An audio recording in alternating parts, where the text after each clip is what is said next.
क्या इनको फर्जी पोलिंग करने का अधिकार दिया जाना चाहिए? क्या यहां पर विदेशी घुसपैठियों को आकर के बिहार के गरीबों का, बिहार के दलितों का, बिहार के नागरिकों के अधिकार पर क्या उन्हें डकैती डालने की छूट देनी चाहिए?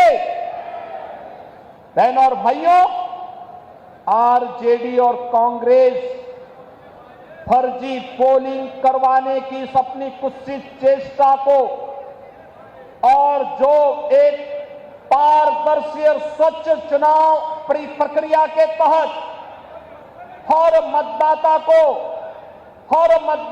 अपनी पहचान देनी है और पहचान पत्र दिखा करके ही वह मतदान में भागीदार बन सकता है। जब इसको आगे बढ़ाने की कार्रवाई के साथ एनडीए की सरकार उसका समर्थन कर रही है, एनडीए के सभी दल उसका समर्थन कर रहे हैं, लेकिन कांग्रेस, आरजेडी और उनके सहयोगी दल कहते हैं नहीं, फर्जी पोलिंग होनी चाहिए। ये तो बिहार के लोगों के हकों पर डकैती करने जैसा है, डकैती डालने जैसा है।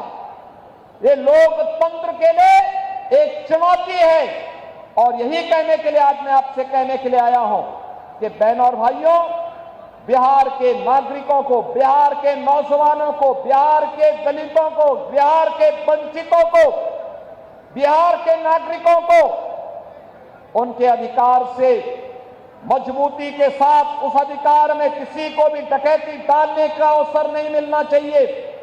यह दिखाने के लिए आज जब चुनाव आयोग मजबूती के साथ आगे बढ़ा है, तब ये लोग दुष्प्रचार का सहारा ले रहे हैं।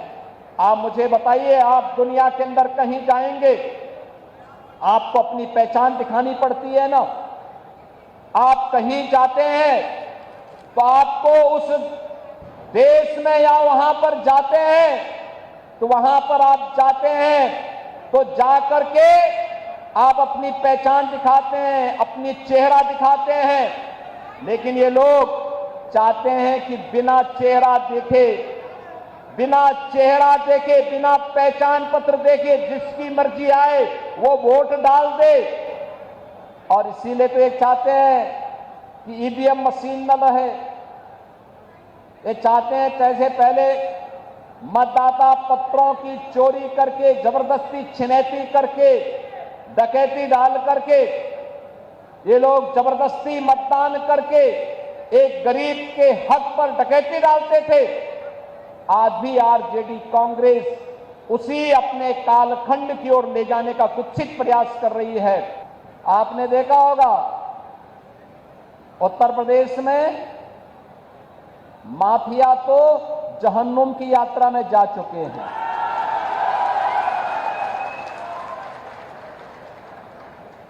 उत्तर प्रदेश में बड़े बड़े जो दुर्दांत अपराधी पहले अपने आप को छाती ठोक करके अपहरण उद्योग में लिप्त थे, आरजेडी के ही पार्टनर वहां पर भी इस अराजकता को फैलाते थे।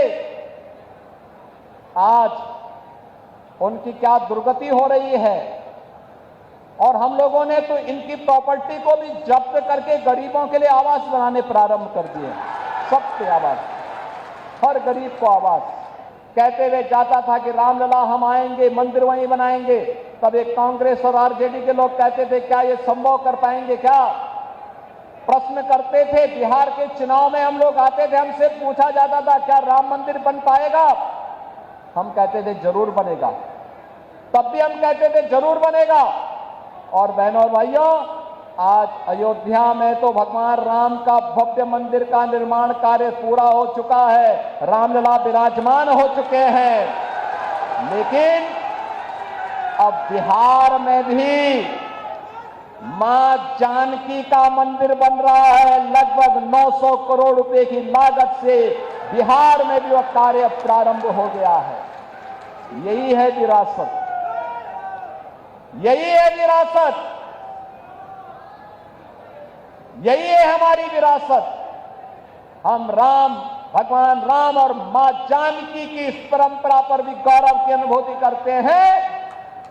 हमें चंद्रगुप्त मौर्य, भगवान बुद्ध और चाणक्य की परंपरा पर भी गौरव की अनुभूति होती है। यह बिहार की वो भूमि है जब कांग्रेस ने लोकतंत्र के गले को घोटने का काम किया था, तब यही बिहार उठ खड़ा हुआ था, यहां का नौजवान खड़ा हो गया था। सरदेव जयप्रकाश जी के नेतृत्व में यही पटना में उन्होंने हुंकार भरी थी और कहा था कि देश के लोकतंत्र का गला घोंटने का अधिकार किसी को भी नहीं देंगे।